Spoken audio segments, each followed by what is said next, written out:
This is my new Lexus LS430. £1,500 of pure Japanese luxury, 215,000 miles, MOT for another month, and quite an extensive list of faults. I thought I'd buy it to see just how good Japanese build quality really is, but everything needs to be looked after and maintained in its lifetime. Don't know if this one has been. Let's have a look around.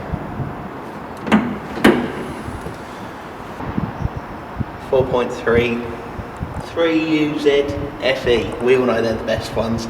290 horsepower V8. Just looking under here, this is loose, so that's good to be able to access everything. DIY. Oh, that is really loose.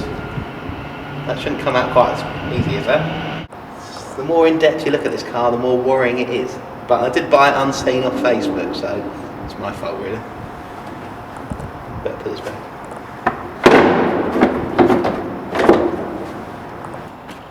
This being a large barge, as they call them, should have good legroom. It's not bad. It's not a long wheelbase. It's no S-Class, but it's not far off. I'm comfortable. In the back here, you can control the radio, annoy everybody in the car.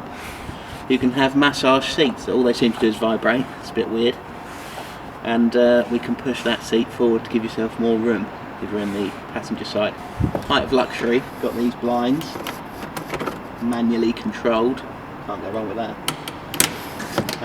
Annoyingly, I can't get out this side even though the child lock is not set, so if I have to give you a lift, don't get in this side. So we've got keyless entry, which is a bit strange. You can either put the key in and turn it, or with the keys in the vehicle, you can turn it like this.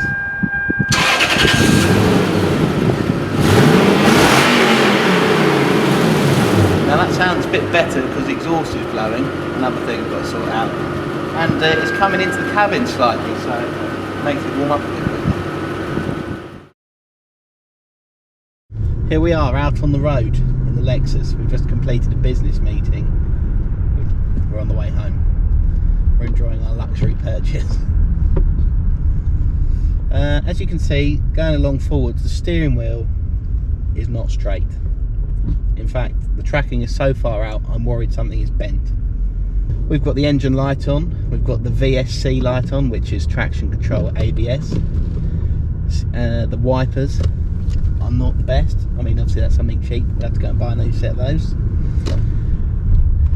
We've got heated seats and cooled seats in here. Mark Levinson sound system, I've never heard of him, but supposedly he's good. This one though, the subwoofer makes an annoying vibration. The seats are, according to Lexus, inspired by British Airways first class of the time, and they are very comfortable. A lot of adjustment. In the rear, like I said, we've got the massage facility. We don't have that in the front. Something to complain about, but it's a bit late to complain to Lexus. The wipers are in auto mode and they're doing exactly what they want. It's raining quite a lot and they're not going fast enough, and then suddenly they'll go rapidly when it's not raining that much, so that's a good job. This was probably £60,000 when it was new, so it's still a £60,000 car now to maintain. That's what you've got to look at when you're buying a banger. No matter how cheap it is, you've still got to look after it. That's why I'm relying on Toyota reliability. Now, the Lexus brand was started because they didn't think people would buy a luxury Toyota. I would. And they thought the Lexus fooled people, and it did, especially in America. But this one is the bargain basement of used ones. I bought it unseen from a gentleman between Leeds and Manchester. So I had to book the day off work, hired an enterprise car, did a one-way rental, which was cheaper than going on the train, dropped it off up there, went round to his house. I'd already bank transferred him in the morning, just buying it through pictures, and he was out, so he'd hidden the key under a rock on his front garden. I turned up to the car, covered in bird nests, but it was exactly as described. He'd put a new Toyota battery under there for me. He'd put 20 quid of fuel in, and he said good luck, and it got us all the way home. So I can't complain too much. A good one of these, or a reasonable one, £2 grand, 3,000 quid. Hopefully this won't cost me the difference to make it as good as one of those, but I've got the feeling it might. Alright, we're back on the test route. It's turned into the test route because this is where we did the last one. We're not filming at night time this time.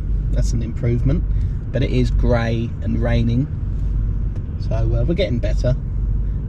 Quite a lot of traffic this time, but we're going to push the 290 horsepower.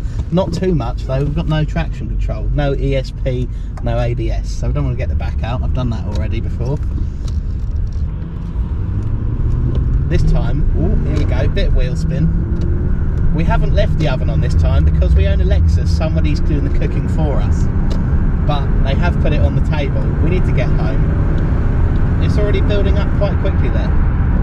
It's a 5-speed gearbox, same as the Corsa. That's where the comparisons end. It's meant to be silent, but this one we've got quite a lot of wind noise coming from the window. 155-mile-an-hour car. We're not going to try that today, but we are overtaking an RS4. Come on, done, got you. We've got sport dampers, or normal. We've got height adjustable suspension. We've got a power mode. Just quickens the throttle response, just as the vehicle in front is slowing down. People talk about these wafting everywhere. Maybe a good one does. It's not bad though. It sits at cruise at 90 kilometers an hour because that's illegal going any faster than 70 without a problem. Maybe because the tracking is so far out, we're doing a sultry 23 miles per gallon.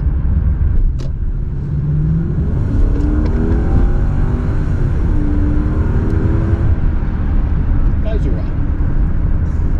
It's as good as you need, really. But in this day and age, that could be competed with a 1.6 diesel.